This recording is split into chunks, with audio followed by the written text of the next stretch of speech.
Quevedo, director de la carrera de Ciencias Médicas de la UCA, reflexionó sobre un tema delicado, la muerte digna.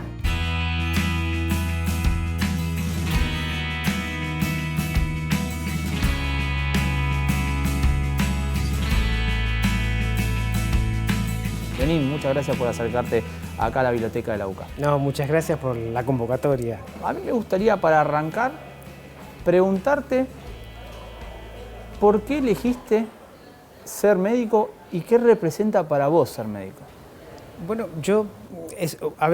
es una reflexión que uno siempre hace, sobre todo cuando uno se dedica a formar nuevos médicos. Yo creo que el ser médico es el ser para el otro. Me parece que eso es el sentido de la medicina. Obviamente que la medicina tiene un prestigio social, se puede ganar más o menos, obviamente, y es cuando uno se forma como médico, es una carrera de obstáculos, con lo cual hay mucho de esfuerzo personal. Pero si no se entiende de que el sentido del ser médico es estar para el otro, que es un servicio hacia el otro, lamentablemente se desvirtúa el sentido del ser médico. No es un médico, a mi manera de ver. En todo caso es un técnico que conoce procedimientos médicos o aplica procedimientos médicos, pero no es un médico en la manera integral de lo que entiendo que es un médico y cómo puede ayudar a la persona. Me parece que la vocación de servicio es fundamental para cualquier persona que quiere ser médico. ¿Cuándo se te despertó esa vocación o cuándo dijiste, quiero dedicarme a dar este servicio, quiero dedicarme a ayudar? Bueno, yo creo que cuando uno es adolescente comienza a buscar qué caminos va a seguir en la vida y me parece que ahí apareció el camino de la medicina, ¿no? Creo que cuando uno comienza a estudiar medicina también tiene esa idea de encontrar la cura para el cáncer y muchas personas, y yo veo con los alumnos que están estudiando medicina que al comienzo tienen todavía esa idea un poco romantizada de la medicina, pero la medicina no quiere decir que no se pueda llegar a hacer eso, a investigar y encontrar algo muy beneficioso para la humanidad. La medicina, además de eso, es estar, es esfuerzo, es perseverancia, es tolerancia, es respeto. No quiere decir que no haya médicos que tengan todas esas condiciones, porque los hay, los encontramos, lamentablemente. Pero cuando uno comienza a cruzar la carrera y después ya a ejercer la carrera, uno se da cuenta de que eso es ser médico, ¿no? Todo el tiempo que vos estás fuera de tu casa, que no estás, las fiestas que se pierde, los cumpleaños que se pierde, todo eso es también ser médico. Y tu familia entiende por qué no estás. Y me parece que eso es algo importante cuando hay esa contención y esa comprensión de lo que está haciendo el otro.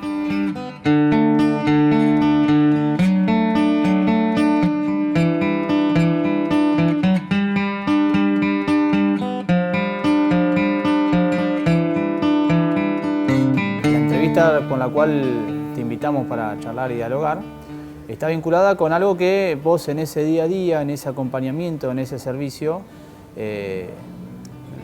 convive con vos, ¿sí? Porque muchas veces uno va al médico para que me cure, recién mencionaste el cáncer, y a veces el médico no te puede curar. Entonces quería preguntarte cómo es tu vínculo con la muerte en tu profesión. Bueno, no es un vínculo fácil. Las personas que estamos en contacto con la persona que fallece no quiere decir que nos acostumbramos a la muerte o que la llevamos mejor o peor. Probablemente tengamos más conocimiento de lo que sucede, pero eso no quiere decir que la tengamos mejor o peor aceptada, porque eso tiene que ver ya con cuestiones personales, con cómo la persona se para frente a lo que significa la trascendencia, y eso es individual, ¿no? obviamente que a veces a uno le importa lo que el paciente entiende como trascendente y uno trata de ayudarlo en ese concepto del paciente, de lo trascendente.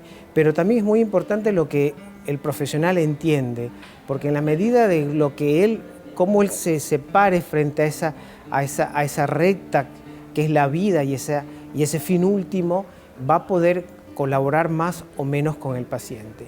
El profesional puede colaborar poco o puede cansarse de esa situación de la muerte o puede sentirse agobiado, y eso es peligroso, porque cuando la muerte del paciente lo agobia, lo quiere eliminar. ¿Qué es el concepto de muerte digna entonces? Bueno, muerte digna es acompañar a la persona hasta su último momento, hasta su última respiración, hasta el punto final. Y luego cuando es el punto final, ahí los médicos tenemos que quedarnos tranquilos y observar, porque entra el misterio de la vida y el misterio de la muerte. Y nosotros solamente tenemos que observar, que el tiempo haga lo suyo, obviamente ayudando en la medida de lo posible de ciertas cosas físicas, ciertos síntomas como puede ser el dolor, la conciencia,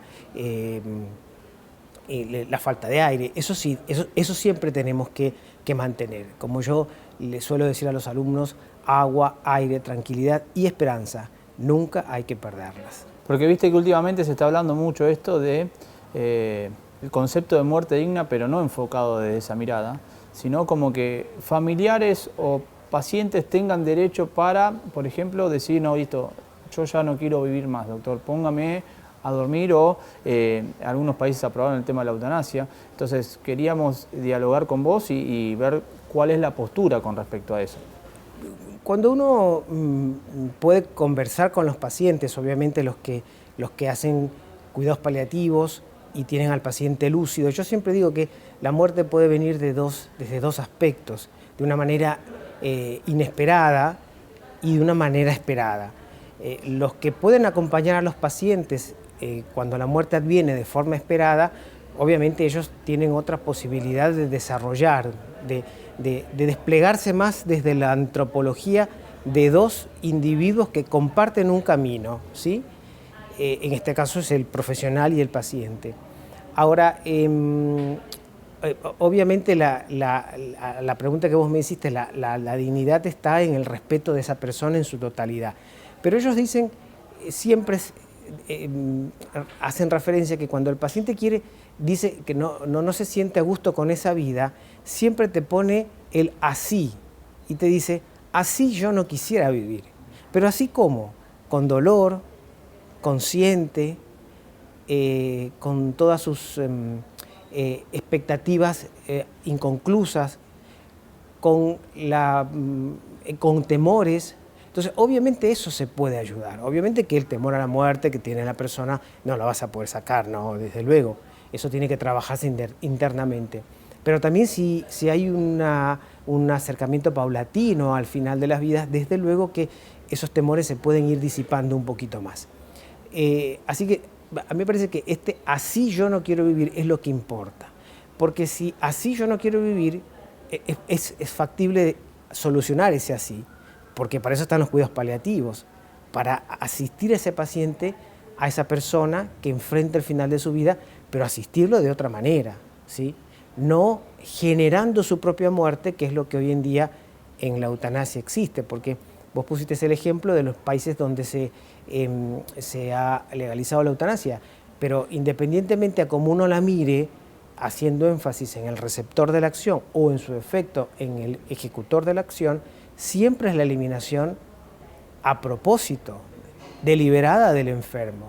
Y ese es un límite que la medicina, desde que existe como tal, ha tratado de poner.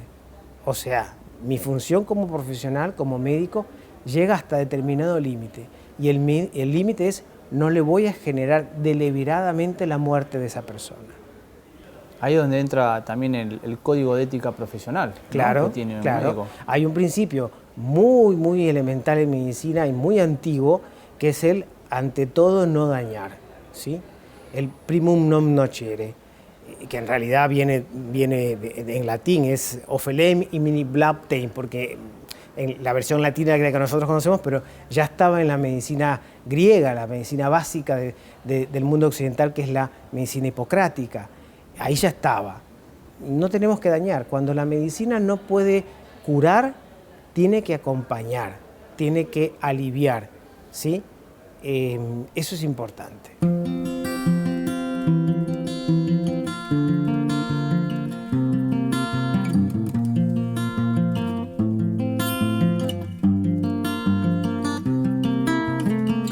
¿Hay colegas que están a favor de esto? ¿De terminar con la vida del paciente? Hay colegas que sienten, no les es fácil manejar esos momentos finales, ¿sí? Y entonces tienen una cuestión que se llama, digamos, una autoconmiseración. Ellos comienzan a sufrir no junto al paciente, sino en lugar del paciente. Y entonces, obviamente, ese sufrimiento les genera un agobio, y al generarle un agobio, no quieren seguir con ese sufrimiento, y la mejor forma de cortar con el sufrimiento es eliminando al paciente, ¿sí? Obviamente que existe eso, sí. ¿Y en Argentina hay alguna ley que esté en contra o a favor de esto, o se está trabajando? No, en la Argentina no existen leyes a favor de la eutanasia. Está muy claro que tanto en la ley la última ley que se llama así, mal llamada muerte digna, pero en realidad fue una ley que modificó la Ley de Derechos del Paciente y el Código Civil argentino posterior a esa ley, obviamente plantean que las directivas anticipadas que contengan directivas eutanásicas no van a ser consideradas. O sea, está claro de que en Argentina no hay eutanasia. Esto no quiere decir que en la sociedad argentina no se debata, que en la agenda legislativa no esté presente. Lo está porque se entiende, a mi manera de ver, de manera distorsionada, que aceptar la eutanasia es mejor dicho, o avanzar al campo de la eutanasia es como que reconocer la autonomía de la persona, así como elige cómo vivir, elegir cómo morir. Y yo creo que ahí está un poco romantizado eso. La eutanasia no es una muerte tranquila, pacífica, indolora, sino todo lo contrario. Hay mucha violencia en manos del médico en el accionar frente al paciente cuando tiene que eliminarlo, porque no es fácil eliminar a un ser humano. Hay que tener un nivel de violencia, y esa violencia lamentablemente está en manos del médico. ¿Qué propones, Lalín, entonces? ¿Que se siga debatiendo y charlando sobre el tema?